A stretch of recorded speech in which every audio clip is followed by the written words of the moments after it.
അപ്പസ്തോലന്മാരുടെ പ്രവർത്തനങ്ങൾ അധ്യായം 8. സാവൂൾ സഭയെ പീഡിപ്പിക്കുന്നു. സാവൂൾ ഈ വധത്തെ അനുകൂലിച്ചു. അന്ന് ജെറുസലേമിലെ സഭയ്ക്കെതിരായി വലിയ പീഡനം നടന്നു. അപ്പസ്തോലന്മാരൊഴികെ മറ്റെല്ലാവരും യൂദയായുടെയും സമരിയായുടെയും ഗ്രാമങ്ങളിലേക്ക് ചിതറിപ്പോയി. വിശ്വാസികൾ സ്തെഫാനോസിനെ സംസ്കരിച്ചു. അവനെ ചൊല്ലി അവർ വലിയ വിലാപം ആചരിച്ചു. എന്നാൽ സാവൂൾ സഭയെ നശിപ്പിക്കാൻ ശ്രമിച്ചുകൊണ്ടിരുന്നു. അവൻ വീടുതോറും കയറിയിറങ്ങി സ്ത്രീ പുരുഷന്മാരെ വലിച്ചിഴച്ചു കൊണ്ടുവന്ന് തടവിലാക്കി. സുവിശേഷം സമരിയായിൽ. ചിതറിക്കപ്പെട്ടവർ വചനം പ്രസംഗിച്ചുകൊണ്ടേ ചുറ്റി സഞ്ചരിച്ചു. പീലിപ്പോസ് സമരിയായിലെ ഒരു നഗരത്തിൽ ചെന്ന് അവിടെയുള്ളവരോട് ക്രിസ്തുവിനെപ്പറ്റി പ്രഘോഷിച്ചു. പീലിപ്പോസിന്റെ വാക്കുകൾ കേൾക്കുകയും അവൻ പ്രവർത്തിച്ച അടയാളങ്ങൾ കാണുകയും ചെയ്ത ജനക്കൂട്ടം അവൻ പറഞ്ഞ കാര്യങ്ങൾ ഏകമനസ്സോടെ ശ്രദ്ധിച്ചു. എന്തെന്നാൽ അശുദ്ധാത്മാക്കൾ തങ്ങൾ ആവേശിച്ചിരുന്നവരെ വിട്ട് ഉച്ചത്തിൽ നിലവിളിച്ചുകൊണ്ട് പുറത്തുപോയി. അനേകം തളർവാദ രോഗികളും മുടന്തന്മാരും സുഖം പ്രാപിച്ചു. അങ്ങനെ ആ നഗരത്തിൽ വലിയ സന്തോഷമുണ്ടായി. മാന്ത്രിക വിദ്യ നടത്തിക്കൊണ്ടിരുന്ന ശിമയോൻ എന്നൊരുവൻ ആ നഗരത്തിലുണ്ടായിരുന്നു. അവൻ വലിപ്പം ഭാവിച്ച് സമരിയാദേശത്തെ വിസ്മയിപ്പിച്ചു. ചെറിയവർ മുതൽ വലിയവർ വരെ എല്ലാവരും അവൻ പറയുന്നത് കേട്ടിരുന്നു. അവർ പറഞ്ഞു, മഹാശക്തി എന്ന് വിളിക്കപ്പെടുന്ന ദൈവശക്തി തന്നെയാണ് ഈ മനുഷ്യൻ. ദീർഘകാലമായി മാന്ത്രിക വിദ്യകൾ കൊണ്ട് അവരെ വിസ്മയിപ്പിച്ചിരുന്നതിനാലാണ് എല്ലാവരും അവനെ ശ്രദ്ധിച്ചു പോന്നത്. എന്നാൽ ദൈവരാജ്യത്തെക്കുറിച്ചും യേശുക്രിസ്തുവിന്റെ നാമത്തെക്കുറിച്ചും പീലിപ്പോസ് പ്രസംഗിച്ചപ്പോൾ സ്ത്രീ പുരുഷ ഭേദമന്യേ എല്ലാവരും വിശ്വസിച്ച് ജ്ഞാനസ്നാനം സ്വീകരിച്ചു. ശിമയോൻ പോലും വിശ്വസിച്ചു. അവൻ ജ്ഞാനസ്നാനം സ്വീകരിച്ച് പീലിപ്പോസിന്റെ കൂടെ ചേർന്നു. സംഭവിച്ചുകൊണ്ടിരുന്ന അടയാളങ്ങളും വലിയ അത്ഭുത പ്രവൃത്തികളും കണ്ട് അവൻ ആശ്ചര്യഭരിതനായി. സമരിയാക്കാർ ദൈവവചനം സ്വീകരിച്ചുവെന്ന് കേട്ടപ്പോൾ ജെറുസലേമിലുള്ള അപ്പസ്തോലന്മാർ പത്രോസിനെയും യോഹന്നാനെയും അവരുടെ അടുത്തേക്ക് അയച്ചു. അവർ ചെന്ന് അവിടെയുള്ളവർ പരിശുദ്ധാത്മാവിനെ സ്വീകരിക്കേണ്ടതിന് അവർക്ക് വേണ്ടി പ്രാർത്ഥിച്ചു. കാരണം അതുവരെ പരിശുദ്ധാത്മാവ് അവരിൽ ആരുടെയും മേൽ വന്നിരുന്നില്ല. അവർ കർത്താവായ യേശുവിന്റെ നാമത്തിൽ ജ്ഞാനസ്നാനം സ്വീകരിക്കുക മാത്രമേ ചെയ്തിരുന്നുള്ളൂ. പിന്നീട് അവരുടെ മേൽ അവർ കൈകൾ വെച്ചു. അവർ പരിശുദ്ധാത്മാവിനെ സ്വീകരിക്കുകയും ചെയ്തു.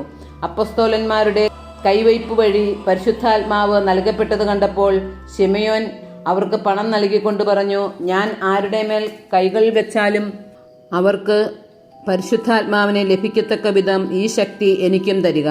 പത്രോസ് പറഞ്ഞു, നിന്റെ വെള്ളിത്തുട്ടുകൾ നിന്നോടുകൂടെ നശിക്കട്ടെ.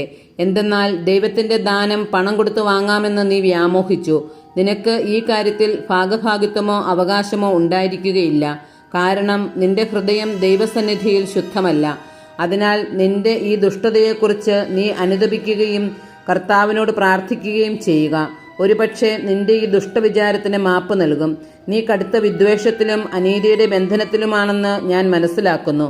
ശിമയോൻ മറുപടി പറഞ്ഞു, നിങ്ങൾ പറഞ്ഞതൊന്നും എനിക്ക് സംഭവിക്കാതിരിക്കാൻ എനിക്ക് വേണ്ടി നിങ്ങൾ കർത്താവിനോട് പ്രാർത്ഥിക്കുക.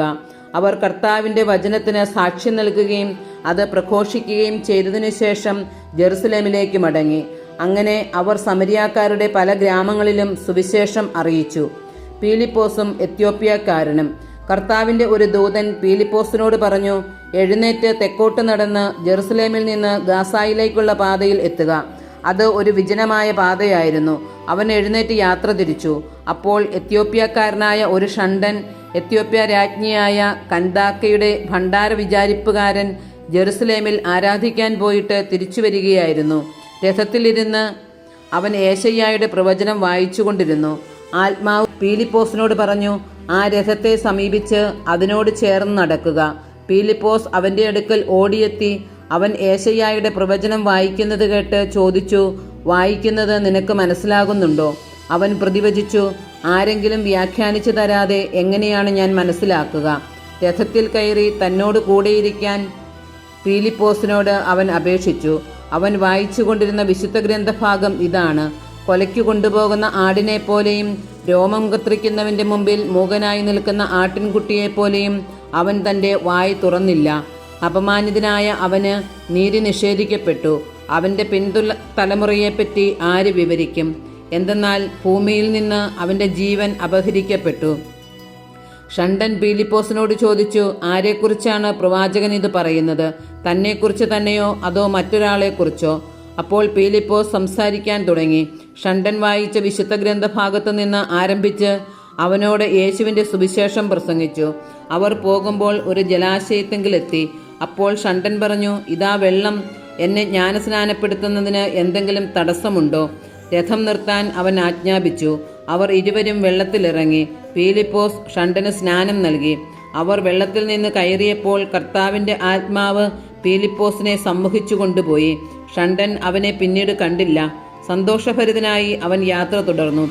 താൻ അസോത്തൂസിൽ എത്തിയതായി പീലിപ്പോസ് കണ്ടു. എല്ലാ നഗരങ്ങളിലും ചുറ്റി സഞ്ചരിച്ച് സുവിശേഷം പ്രസംഗിച്ച് അവൻ കേസറിയായിൽ എത്തി.